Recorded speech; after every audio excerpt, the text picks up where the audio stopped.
Hey guys, driving out here in the garden, I wanted to share with you real quick how we construct our raised beds. We use 8-foot long 4x4s and we stack them 3 high. You could stack them 4 high if you want, however tall you want it. It's like in this case you can see all the rest of the beds have gopher wire underneath them. This one does not, because I'm going to be digging this one down deeper and then lining it with gopher wire. So this is going to be my deep bed for things like daikon and stuff like that. That's going to grow more than the foot of distance here, and might actually, because at daikon being a large one, it would push through the screen on the bottom, and I don't want to do that. So I'm gonna make this my deep bed. All the rest of them are going to be the same depth as the ones in the as the old ones. So the old ones are this high. So what do? We stack them up. Well, so we take the 8-foot long, then we take one of the 8 foots, literally cut it in half, so 48 inches, makes it nice and easy, and then you stack them alternating, kind of log cabin style, as you can see here, alternating which end is out. And then what I do is I take a drill, it's that long bit, and I drill a hole through all 3, and then I take a rebar like that, and I literally pound it through the hole all the way down in, so the rebar becomes a giant nail. And that's it. Super simple, easy to do. Now, my husband likes the look of the treated timber, and so we use treated timber. I would not personally recommend that you use treated timber, but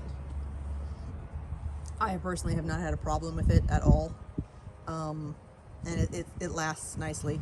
So when my husband put these together, he originally just put a rebar piece right there in here and did not put additional ones on either end. Like here, you can see I'm putting one here and I've got one there. So the reason that I'm putting 3 as opposed to 1 is that especially on this side over here, where this one would not be nailed in, but it's in the middle here. That one on one of the other beds has warped out, and it's got this little flange sticking out of it. So I'm doing the 3 not only for increased stability, because now this is rock solid at this point, but it will also prevent this middle board from warping out and doing weird things.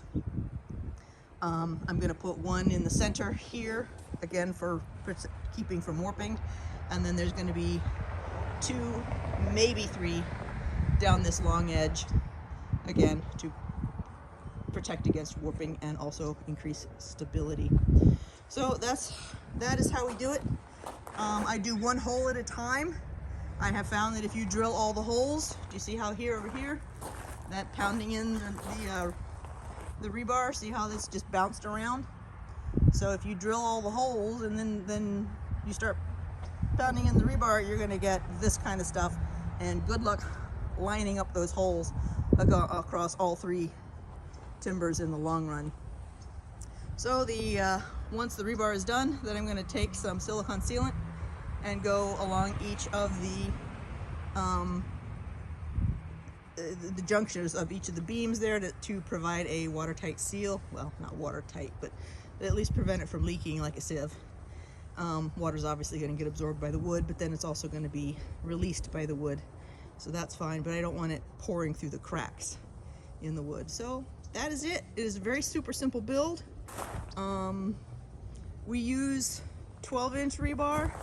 This is 12-inch rebar, but the previous one used 18-inch rebar, and so, which was great, because then not only did it staple each of these timbers together, but it then stapled it to the ground, and it is solid. It's not going anywhere. But because this is going to go the whole length of all this, I don't expect that this is going to be movable all that much, so I'm not worried about it. So 12-inch was fine. So yeah, that's how we do our garden beds. Oh yeah, these guys are the cross section, so they don't overlap, they stack. So what I do is I take an L bracket and I put an L bracket on each of the beams and bracket it to each of these individual beams. I think I lucked out and I found a 9-inch bracket which will cover all 3 beams and attach them together in that corner post. And then I use my rebar as again a staple to keep them straight, keep them from warping. And again, super simple. And there you go. So there's yet another way to do raised beds, in addition to all the many other styles of raised beds out there. So yeah, okay. You guys all have fun in your gardens. Bye.